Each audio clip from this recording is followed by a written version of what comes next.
All right, welcome back to Wake Up Sierra Leone on AYV Television. Don't forget we're streaming on Facebook. You can find us on the AYV Sierra Leone Facebook page, or you can tune in on channel 399, that's DSTV, or listen to us on the radio 101.7 FM.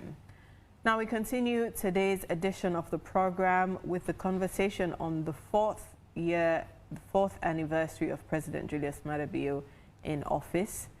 He was sworn in 2018, and this segment is going to be about good governance. In the studio, we have Yusuf Keketoma Sandi, who is the presidential spokesman, and we are also expecting Dr. Jonathan Sandi, the chairman of NURP. Good morning to you, Yusuf Keketoma Sandi. I'm calling your full name this morning because we have a huge conversation. Good morning, Sonia. Good morning, Samuel, and good morning, viewers. All right. So we start off the conversation. President Bio was sworn in 2018, and today marks his fourth anniversary. Over the past years, definitely there have been some challenges with good governance. And today we want to talk about some of these things and some of the progress we've made as a country. One of the key issues this government took up is the issue of corruption. And we've seen, several international reports highlighting how far we've gone, some progresses and some challenges still. But in your own words, how would you assess the current state of governance in Sierra Leone? Well, like every other state, every other country, every other government, there are always challenges. I mean, in the United States, in the UK. So for us as Sierra Leoneans and as a country and as a people, our governance has been very hopeful in terms of what we've been able to achieve, in terms of what we have been able to do as a government, and also in terms of the president's commitment to ensuring that good governance, the foundations of democratic credentials are entrenched. So, for instance, we can also exhibit that in terms of not just our government, but also international institutions would have said about what we've got. So, for instance, in December 2020, the MCC Board of Directors selected Sierra Leone eligible to develop a compact because when they assessed us on many fronts, we did extremely well. And because of that, I mean, country like Rwanda, Rwanda has been in the MCC program for many years, but they have not passed the compact. Also, we saw that on fighting corruption, transparency and accountability, Transparency International, the index, we are making progress. And when we took up office, we also realized that we are in a paltry, slightly above 47, 48% in terms of the fight against corruption. But now in the control of corruption index, we are in the region of 81, 83, which is important as well. But good governance is not just about having institutions to rate you as a government. It's also about what you've done. So for instance, we've also been very progressive. So we've abolished the death penalty, we've repealed the seditious libel law. We've also introduced the gender bill, which obviously is in Parliament, which obviously will seek to address the issue about women's empowerment, which is very important as well. And so, in a nutshell, I think there have been challenges, no doubt, but we're very assured that the president is committed, and that is the more reason when we went to the African Union, the APRM, which deals with democratic issues, governance issues in the region, Africa, in the continent Africa. All these colleagues, they saw that he has demonstrated, exhibited democratic credentials back home, and therefore he was unanimously endorsed as chair of APRM. And some of these things, when you sit in Sierra Leone, you would not probably take them too seriously because you don't understand the dynamics internationally. But I'll give you an instance. So we went with a member of parliament when from NGC when we went to African Union, Titus. And when he saw within the African Union the way colleague heads of state were interacting with President Bio, and even when they went and endorsed him as chair of APRM, and then he came and said to me, I say, you know, this part, I say, I don't respect him now, yeah? Look when company respect him, you know, look the respect way they give him.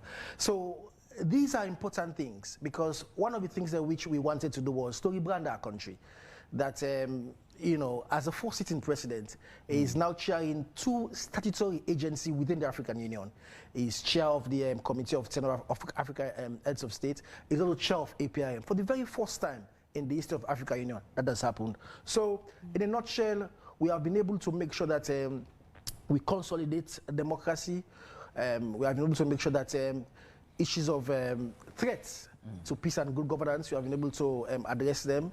So when it comes to peace consolidation, we also established the Independence Commission for Peace and National Cohesion, which I think is also very important because it looks at the triggers of war, the triggers of violence and things like that. It's now obviously fully functional.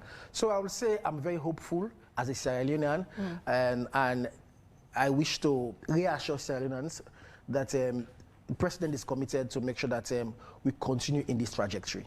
Now, on the issue of the APRM, one could argue that the chairmanship is held on a rotational basis. Are there any, you know, merits for which a president or a head of state is given the chairmanship? Well, yes, of course there are merits. It's only held on a rotational basis when it comes to the region, so the sub-region. So, for instance, it was the turn of the West African region, but it was not the turn of Sierra Leone. So, which means, I mean, in West Africa, in ECOWAS, there are more than 10 countries. So, any of them would have been qualified. You know, but obviously when we went to the AU, we had this, because Nigeria had also sent in their candidacy for His Excellency President Buhari as well, you know. But before that, what happened was that we had a mission that came to Sierra Leone for the APRM to look at what we've done in terms of fighting COVID, systems in place that we put in place. When they went back, in fact, the report was so excellent that the lady who led the mission to Sierra Leone, he said clearly that President Bio is a shining example in Africa that his colleagues should emulate. So it tells you that this is somebody who has consolidated Sierra Leone's position in the world. We've branded because of the things that we've done. And even when the outgoing chair of APRM was giving his report and his recommendations, he commended President Bio single-handedly for what he has done in Sierra Leone. So these are all testaments to show that, yes, indeed, there are always challenges. But what he has done over the years, his colleagues, I've commended him for him. The African Union has now entrusted him to lead that mechanism to see how we can consolidate good governance in Africa and also particularly in Sierra Leone. But let's look at the components of good governance then. Take transparency, for instance. How transparent do you think this government has been over the past 4 years? Very transparent. I mean, like I said to you, we have got international systems and institutions assessing us. So, I mean, the Transparency International Index, you know, we've increased in terms of the Afrobarometer as well. People's perception to corruption has decreased, you know. I mean, the clearest example was the control of corruption indicator on the MCC. This was something we took around 47, 48%, and now we are in the region of 81, 83%. And these are not Sierra Leonean institutions assessing us. These are international institutions assessing us. And that is the difference. Because if it were, let's say, for instance, a local NGO, somebody in Sierra Leone, would say, okay, this person has been manipulated, this person has been compromised, has been influenced. But these are institutions internationally. The argument there is that these international organizations are merely assessing, you know, the policies we have that should be enforced in order for us to really have a transparent government. Yes, there are transparency policies, perhaps in ministries, MDAs across the board, but are they really functional? I give you an instance. When this government took up office, it started, publishing the names of delegates who are traveling with the president, perhaps even how much the president is spending on travels. But if you look at the reality today, is that really happening? Well, I mean, there are many ambits towards transparency. Obviously, I did say when I came here the last time on the same subject that we started releasing the people that President travel with. But what we've done is to do that on a case-by-case basis. Because there are sometimes when we travel, the people that we travel with, some people would not go, and then there are some people probably they've gone ahead, and there are some people who are not part of the trip. But the important thing is this, because the whole point why you would think, or people will think that we should release people who travel with, is to show whether there is money for value. There is value for money, in those trips. So for instance, let's say President has just gone to Vietnam, okay? You want to know how many people you travel with, because you want to know whether the amount that is being spent on the travel as what they travel, okay? But I can now tell you that because he has gone, we are going to have a $20 million project to invest in our agricultural sector. Not knowing that he spent $50 million on the trip. Of course, it would not spend $50 million. It's an assumption. We're making an assumption. But when you make an assumption, you have to make an assumption on some factual basis. There is no way you would think a flight from here to Vietnam will cost around even $1 million, because it would not cost something like traveling alone. Is he traveling with 500 people? Is he going to spend money on this trip? Is he booking a hotel, a 5-star hotel? Who knows how much it would cost? Yes, but you would not know, but then you would know what's the average. I mean, you would not live here and go to Vietnam and then you say you're going to spend $1 million on flights. It's not possible. It's not, it doesn't. You don't live here and go to America and you say, let's say President is going to the UN and you say President is going to spend $2 million just on hotels. That is not the reality. So the point I am making is this, that if you want to know the numbers of people President travel on the basis for value for money, I will tell you we've always got value for money. So for instance, I'll also tell you again, when we went to the US, okay? And in the US, we had support from the World Bank, we had support from the IMF, we had lots and lots of money from GP on education, So when we came in, we introduced people who we were traveling with. But we've always done that on a case-by-case basis. But that is not enough to show that the government has not been transparent, okay? Because we've, over the period of time, because you were saying that you only look at transparency on the policy level, but it's more than that. So for instance, on the prosecution rate, okay? The prosecution rate at the ACC has increased. Okay, and for the very first time when we came, because we are so serious about corruption, we established a special division for anti-corruption to make the case become speedy, to ensure that people have justice and the case go as quick as possible. So there are many things we've done. As we talk about good governance, a crucial aspect has to do with allowing state institutions to function. As per law. Just before we welcome Dr. Sandy in the conversation. For the opposition politicians, for example, your government has captured every state institution. There is no separation of powers. You've captured parliament, you've captured the judiciary, and all of these things just work. In fact, the police, according to them, is worse. All of these things just work perfectly for the ruling party. And according to people like Dr. Sandy, for example, there are public policies, there are things that should warrant inclusion, as dictated by even the National Development Plan you put forward. But they are not being included in all of some of these crucial public policies and development plans. So it's just about you and narrowing the space for participatory democracy and apparently political parties pluralism. It's a little bit simplistic, Samuel. There is no way the executive. So there are three arms of government. There is the executive, there is the legislature, there is judiciary. And let me even tell you something as simply as this. We used to have a country where before now, the head of state was from the north, the head of judiciary, chief justice was from the north, and the speaker was also from the north. But now, as I speak to you, the president is from the south, the Speaker of Parliament is from the north, the Chief Justice, Head of Judiciary is from the Western area. What does that mean? Because you spoke about inclusiveness. It means even from that elementary level, we've been very inclusive as a government. You know, there is no way we are going to capture Parliament, because Parliament has a constitutional function that they perform, that they serve as checks and balances of the executive, the whole government to account, and they have been doing that over and over and over and again. Many would argue that's not happening. No, but they have been doing that. They have been, I mean, why do you think we have to send appointees to Parliament for them to be scrutinized? We send bills to Parliament.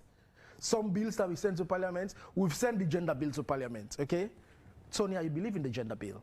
Samuel, you believe in the gender bill, okay? But it's still in Parliament because they are scrutinizing it, okay? And this is a bill which has gone to Parliament, which we all aspire towards, because there was nothing wrong for you to have 30% of women in governance, okay? This is just an aspirational thing. It's just a progressive thing, but it's in Parliament. What can you do? You know, President will not just go there and say, okay, I have sent this bill because I believe in this bill and therefore it should just go through Parliament. No, okay? So, and that's the more reason why you see time and time and again, members of the opposition, the way they are subjecting bills, the way they are subjecting the budgets in the first place, you know, the way they're serving as checks and balances. So Parliament is functioning, okay? Then it comes to the judiciary. It's also functioning. For the very first time, in fact, I was telling someone that we remember some time back when we had the case of Dr. Kande Yukela in Supreme Court, okay? Member of the opposition, okay? But the Supreme Court ruled in his favor and dismissed a case against him, okay? So it tells you, we also had the issue of Aisha Johansen as well and the Anti-Corruption Commission, the case that they had, okay? Aisha Johansen and Chris Kamara, they were taken to court on 11 count charges, but then they discharged and acquitted them of all those count charges. So what we've demonstrated over the period of time is to show you that these arms of government, okay, they are function independently without being compromised by the executive, without being compromised by the president.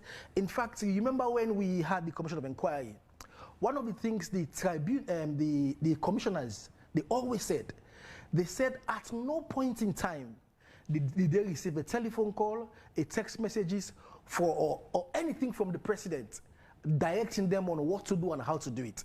Because it tells you, because these are the indicators you look on whether judges or whether sole commissioners, whether they have been compromised, okay? And we've demonstrated that. All right. And we believe that what we've done, like I said to you, there are challenges, no doubt, but we're confident and we are hopeful that we have a president who is committed to good governance and committed to consolidating our democracy, and I think it's something that all of us should look forward to in the coming years. All right. Dr. Jonathan Sandi, good morning. And welcome. Dr. Jonathan Sandi is the 2018 presidential candidate for the National Unity and Reconciliation Party and is currently the chair of the party. Dr. Sandi, looking at governance over the last 4 years, going by the Midterm National Development Plan, the things prescribed in that particular document with regards to good governance, issues of accountability, inclusion, and allowing state institutions to function as dictated by law. Where would you put the current system in adhering to some of the things prescribed in that plan, for example? Thank you, Samuel, and it's a pleasure to be here with my dear nephew, and you know, it's been a while, and it's a pleasure to have you. Remember, I described the identity politics yesterday about if they say you are Jonathan, and then people would think that you belong to one of the Creole boys. If you say Yusuf, maybe they will confuse. But as you say Sandi, they often say, the perception about Sierra Leoneans that, I mean, we are all SLPP. So when you describe me as a NURP and all of that, but that is what is in our DNA, like we did say. So there is no way I tend to criticize APC and SLPP because our umbilical cords were generating from those two political parties. But let me come to governance. Like we started the conversation yesterday, I would not like to rehearse. But the point is first of all, I would like to congratulate His Excellency for steering the ship up to today, because today marks exactly 4 years in governance. The reason why I say we congratulate him, because we are a country, the last time we had, I very much reflect on the midterm national development plan. I say this country has gone through a number of challenges. Political instability as a result of military coups. So for example, for me, because I come from the defense and national security sector, when I speak for May 25, 1997, when we last had the last military coup, we have not as a nation. So we need to really be very appreciative of the fact that when it comes to governance, especially democratic oversight and governance of the security sector, I want to say kudos to how far we have come in terms of stability. We should give ourselves credit. Africa has been full of military coups, but imagine it's over 20 years now since independence, we have not realized any military coup. So that sector, I think we are making progress on that. But has there been an establishment of trust between the security forces and the citizenry? Because this was one of the promises of President Bio. Yes, if you look I'm at just the laying the manifesto. premise. I'm trying to say, if I'm going to assess His Excellency, I assess not based on his manifesto alone, which is a context for which I contested against him and he won out of our 16. But I'm looking at him based on how we have translated as a nation the manifesto, other documents into our midterm national development plan. Remember, this was 5 years. We went, he launched that. I said, this is the shared vision, our common national agenda. It's all embedded in this midterm national development plan. Plus, in that plan, there are 4 goals there. Say, this is what we aspire to. In the preamble, in fact, it says, this plan is a 5-year from 2019 to 2023, but it's a pathway to getting Sierra Leone to a middle income earning country by 2039. So the question then is, how do we support 4 goals are defined to support that aspiration? Because what we should be doing here, this is about him, but it's also about all of us. How do we aspire as Sierra Leoneans? That is what the missing link is. So when we signed National Development Plan, we even had Development Plan 2025.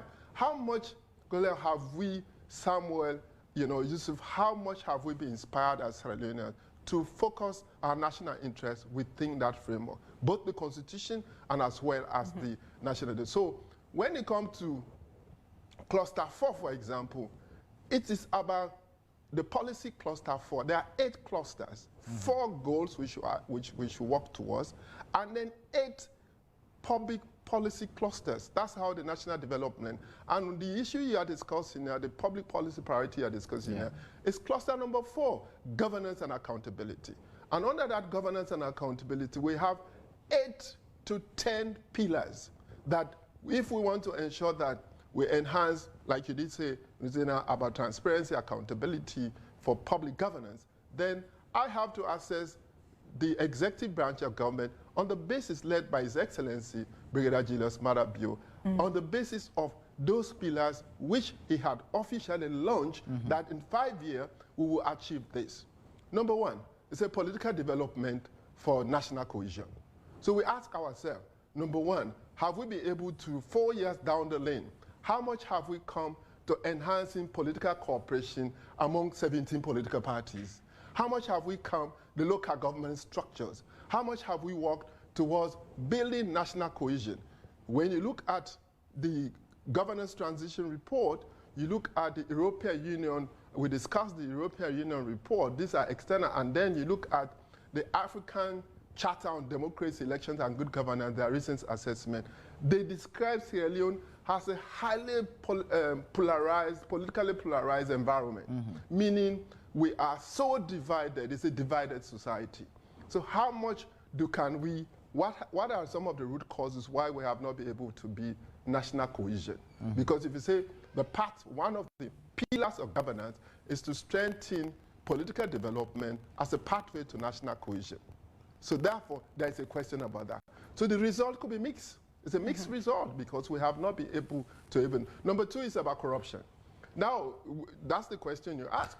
Number 3 is corruption.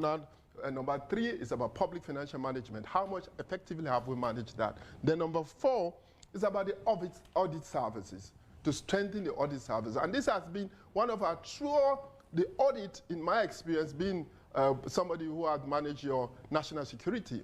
The audit service is one of the instruments like ONS or CISO, the Central Intelligence Security, we collaborate, and SCC, to enhance public accountability.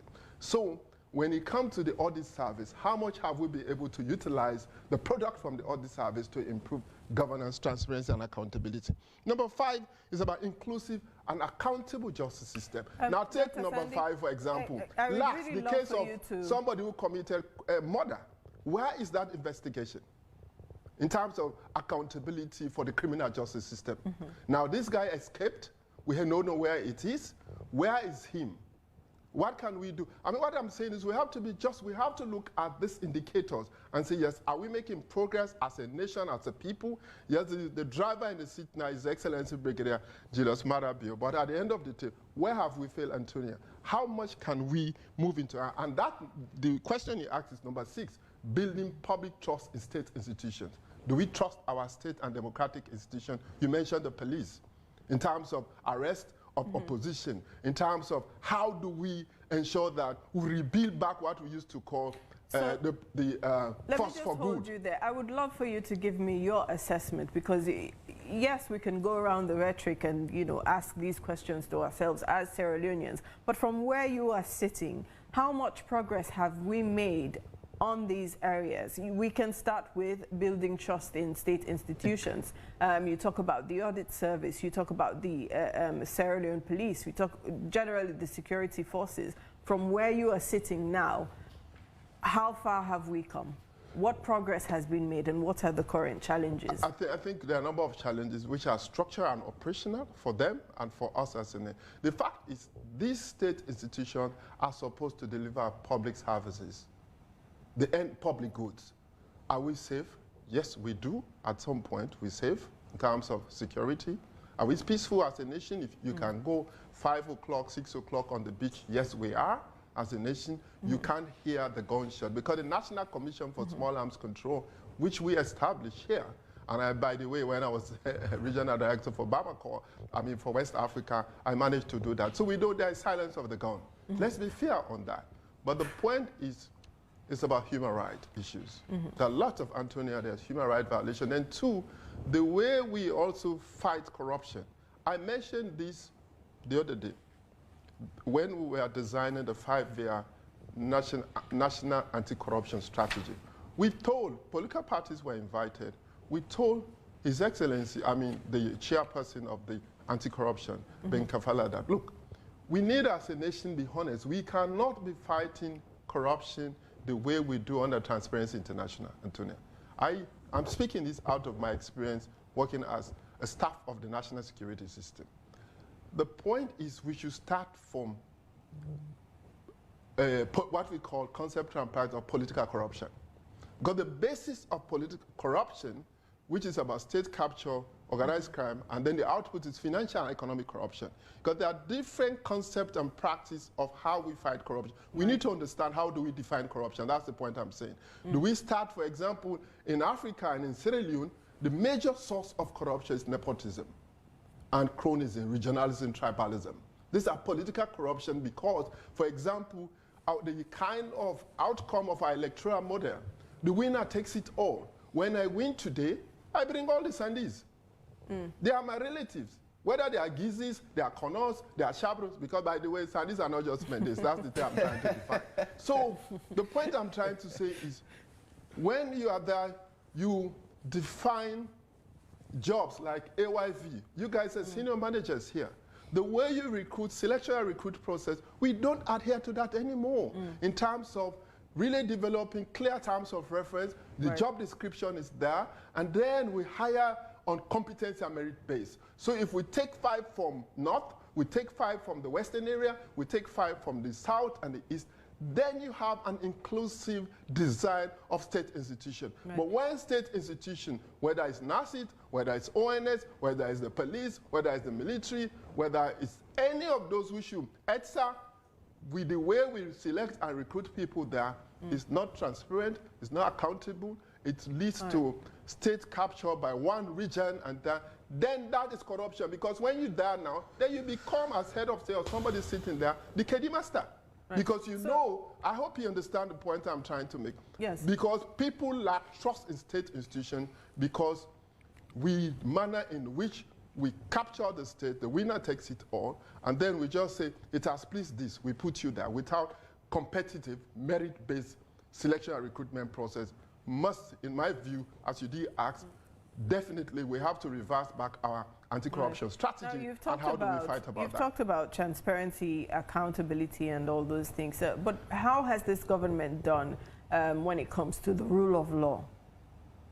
Rule of law. I mean, as you say, the supreme rule of law, for example, can you imagine the supreme rule of law instrument, which we were young boys by then, the Lome Peace Agreement, we were supposed to have finished the constitutional review process. Imagine from 1999 up to now.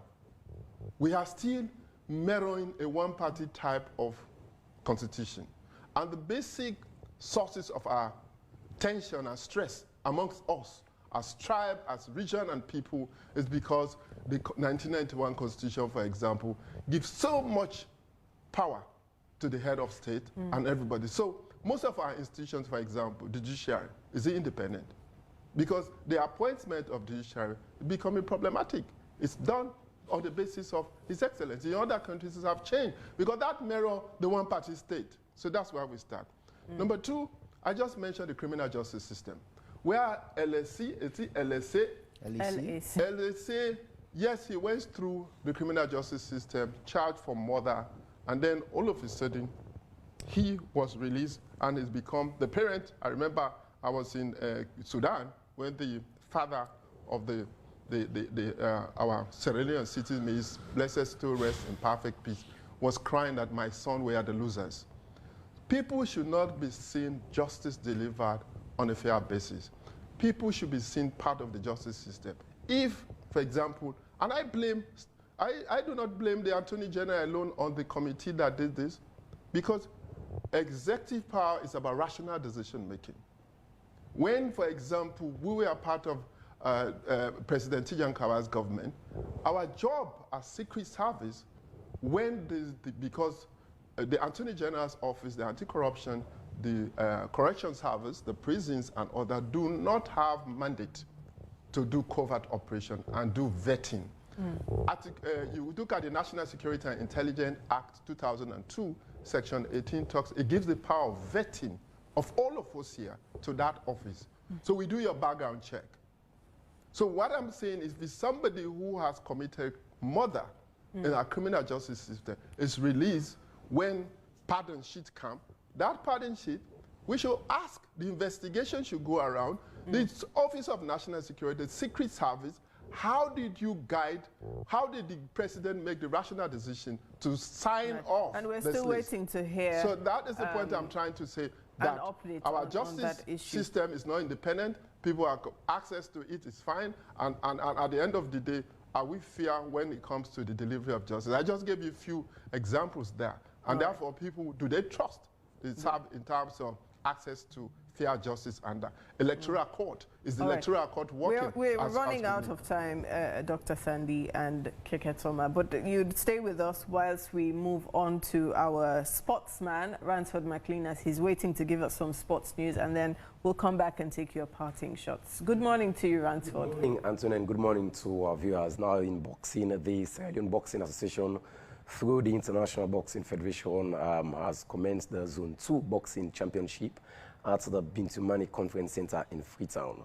Qualifying countries will be part of this year's Commonwealth Game in Birmingham, London. And interestingly, matches we're going to see about tonight. Sir Ansu Koka about from the blue corner and playing a fight against a Gambian opponent. Now to another story, Daniel Francis, one of Australian winger, has won the Brantford City a UK Sports Personality of the Year award for his club team. Francis was celebrated on, was part of John Kista's 28-man squad for the Africa Cup of Nations, and he was so part of, even though he didn't make any appearance for the team. So let's have more from what Daniel has to say on that. Yeah, I'd just like to say a massive thank you to everyone who nominated me for the award. It's a great honour to receive it. And yeah, it's been a good year for me, playing football regularly here in Germany, but also becoming an international player and going to the African Cup of Nations. And that was a great experience as well, seeing all these players you see on TV and then being in amongst that. Yeah, great feeling. But yeah, I still am a Bradfordian. I'm a Bradford lad. And yeah, I miss Bradford as well. I've got great memories of playing for Bradford City. So yeah, I can't wait to be back with you guys. But till then, thank you very much for the award again, and good luck to all the other finalists. And now to another story. Sierra Leone international holding midfielder John Bankole Kamara has recorded his first goal for his new club in Romania, and the second tier of the Romania. The 33 years old, who recently signed for Polisica ahead of the new side get the won against the opponent FC Diasia by a goal. That goal came in the 79th minute of play as they're fighting relegation battle. The young man was part of Keslat's squad in Azerbaijan and also been part of the national team. So, and as I move over to Antonia and Samuel, the Ladies Patriots, that's in cricket, they've been crowned. They grabbed the third place in Nigeria after they defeated Ghana by 10 wickets, and that's a very good one. They grabbed a bronze medal in Nigeria in the NCF tournament in Nigeria. That's all I have for sport, and back to you, Antonia and Samuel. Thank you very much. We do not have time now, but definitely tomorrow our audience should be looking forward to what is happening with the Zone 2 competition that other African countries are in Sierra Leone for. And of course, the Sierra Leone Premier League matches that played over weekend. We saw some tough matches, and we needed to know the results and how those at the table stand. But thank you very much, Ransford McLean. We come back to our main studio to where we have Keke Thomas Sandy and Jonathan Sandy. Keke, let's look at the challenges that you've accepted, that there are definitely challenges, and Dr. Sandy has also said there are structural challenges we have to work on. We have 12 months to go before you seek a renewal of your mandate, as a government. What is the priority right now in terms of creating an atmosphere that good governance thrives? I think there are two things. So firstly, I think we'll continue to consolidate peace, which I think is very important. We also continue to make sure that we entrench good governance and democracy. Like Dr. Sandy said, some of these issues, we have to look at them from the point of view as Sierra Leone. Because the important thing is that I've always said this to people.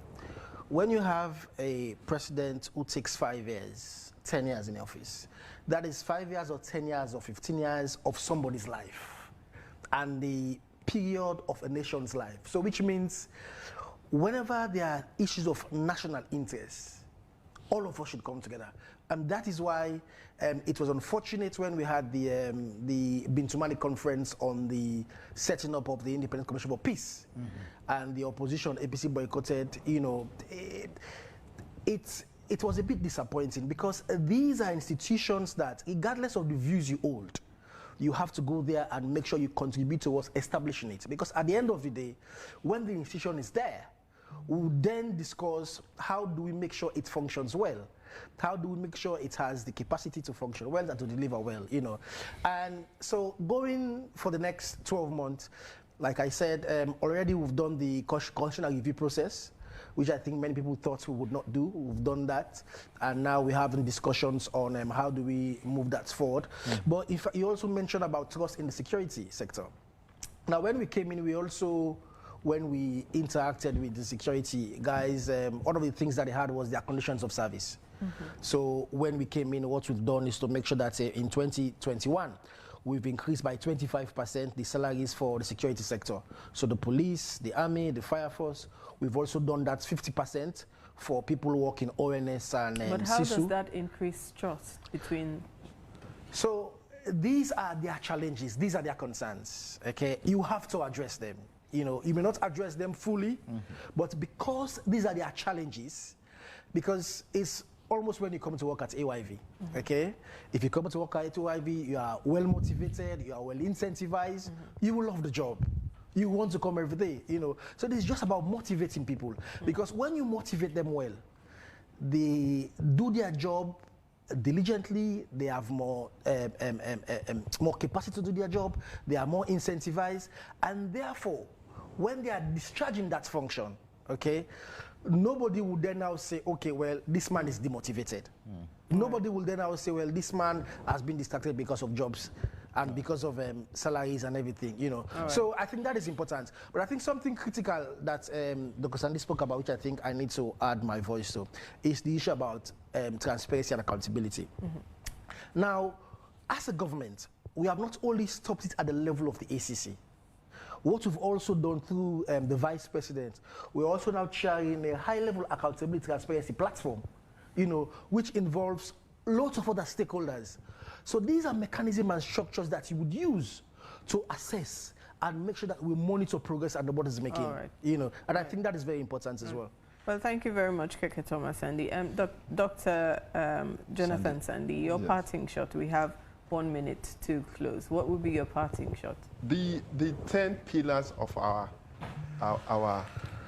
cluster, policy cluster on governance accountability, I really would like to encourage all of us as a nation led by State House and government to focus on number 1, the pathway for political development for national cohesion.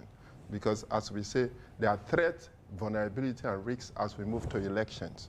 So therefore, number 1 out of the 10, we focus on how do we enhance political cooperation and development amongst all of us through our political parties, our tribe, our region, to enhance national cohesion. And that means even the selection and recruitment process of the commissioners, the remaining commissioners for the National Electoral Commission, we must be included because we have been excluded again, like I did say yesterday.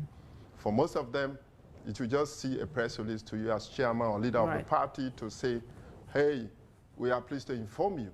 But the Section 33, some they say we should be consulted so that we ensure regional balance. But I am saying that for us to address the issue of political pluralism and tension that could emerge as a result of electoral competition, we must work towards government should really focus on how do we enhance political cooperation and political development as a pathway for national cohesion for a peaceful, free, fair, transparent election 2020. Well, thank you so much for your time. That's all we have time for in today's edition of Wake Up Sierra Leone. A quick reminder of our quote. It says, as Sierra Leoneans, we should consider ourselves as one people, one country with one future. We'll either rise or fall altogether, build or destroy together, hold the peace or bring war together. And it comes from Alhaji Marcus Bangura, the Executive Director for Citizens Forum for Democratic Accountability. Many thanks to our sponsors for their support. Continue to stay with us. We've been your presenters. My name is Samuel Wise Bangura. And I'm Antonia Howard. Have a great day.